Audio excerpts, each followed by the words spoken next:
Gracias. Yo creo que yo soy el más joven de todos, entonces yo estuve presente en ese Mundial del año 70, muy chico, mi padre me llevó, vengo de una familia futbolera y lo que más recuerdo son los colores. No necesariamente fue para mí un momento de seguir algún equipo u otro, aunque sí me empecé a ser muy aficionado y el sentido de lo mexicano en ese momento empezó a impactar muchísimo. Soy de los Pumas, en ese sentido quiero sumarme al sentimiento que tenemos de tristeza porque de los representantes de los Pumas en esa selección de 1970, pues el Gansito Padilla y un jugador que además era reconocible en cualquier momento, porque hasta la manera de moverse lo hacía un poco diferente. Entonces era todavía de los extremos izquierdos de pegado verdaderamente a la banda, jugando casi a 1 metro de la línea, casi acompañado por el abanderado.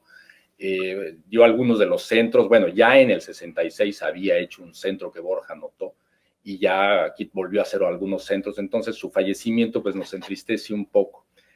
Como diplomático también reconozco mucho de algunas de las aventuras que nos ha tocado, creo que a todos vivir, y sí quiero felicitar al equipo de la Diplomacia Cultural MX por abrir esta beta que creo que va a dar para mucho. En algún momento nos vamos a acordar en el futuro, el día que empezamos a aprovechar las imágenes, los horizontes de mentalidades, las relaciones entre países, recordando y conmemorando momentos del deporte, no solamente tal vez del fútbol, pero de muchos otros eventos deportivos que nos conectan con otros países. Me tocó vivir el ambiente centroamericano en Costa Rica, lo que es recibir a una selección.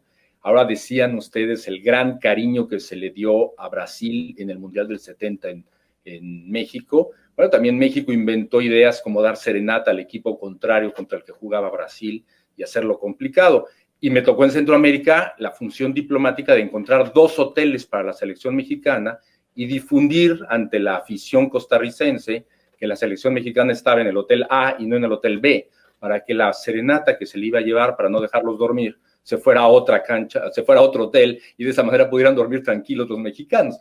Ese tipo de cosas. También en Londres tuve el gusto de acompañar a un seleccionado mexicano que triunfó, que se llevó la medalla de oro contra Brasil, en un partidazo impresionante, viendo al estadio de Wembley disfrutar un partido muy abierto y maravilloso. Creo que también me tocó ser levantado alguna ocasión a las 2 de la mañana en Costa Rica para generarle la visa a un jugador serbio del equipo alajuelense que iba a jugar en México, y que en ese momento el hecho de que no tuviera visa y no pudiera entrar a México hasta que tuviera la visa, estaba siendo considerado como una táctica mexicana para no permitir que un equipo centroamericano pudiera jugar en México. Me tocó acompañar al presidente Rodríguez de Costa Rica al Aztecaso, donde Costa Rica nos ganó. La primera vez que la selección mexicana pierde en su propia cancha, fue ahí, fue duro estar en el palco teniendo que acompañar a un presidente que está disfrutando la victoria de su país contra México, pero grandes momentos de amistad. Quisiera decir 3 cosas complementarias sobre la visión que yo tengo de México 70 y sobre qué maravilla que lo conmemoremos así. Es un mundial limpio, exacto, venía de un mundial que había sido muy duro y lleno de problemáticas. Se le pidió a los árbitros poner un cuidado mayor en el manejo. Esto también se sumó a los elementos tecnológicos que ya dijimos, que se pudiera transmitir todo por televisión, cambios en el balón que fueron muy importantes, un juego bonito que permitió a los delanteros tener un poquito más de tiempo para voltearse, dar pases, y eso lo hizo hermoso. Un mundial lleno de volteretas, la cantidad de partidos donde empieza ganando uno, pero al final lo gana el otro, fue enorme. El mismo Brasil planteó un estilo de meto 4, no me importa que me metan 2, 3 goles porque meto 4. Entonces empezó perdiendo, recuerdo contra Uruguay, empezó perdiendo, contra Checoslovaquia empezó perdiendo. Un mundial de goles que no fueron y que tal vez a veces se recuerdan tanto como los que sí fueron, la parada de Gordon Banks, la finta que le hace al portero de Uruguay, Pelé, que hasta se han hecho videos en el mundo truqueando las imágenes para que sí entre.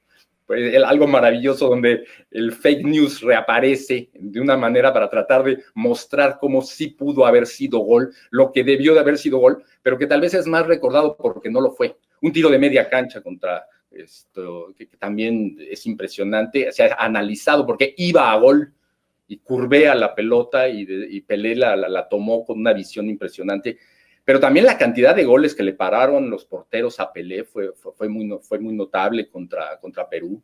Y yo cerraría diciendo algunas de las cosas que recuerdo de ese mundial como muy especiales, y no sé si tal vez mi visión sea, ahora lo metemos al debate, muy lleno de polémica en el caso mexicano, por algunos como mitos que comenzaron ahí. Me tocó hacer una investigación sobre la narración de don Fernando Marcos, que fue muy dura en el partido contra Italia, que empezamos ganando, después un rebote se convierte en un autogol en contra de México, y después un rebote lo saca un italiano.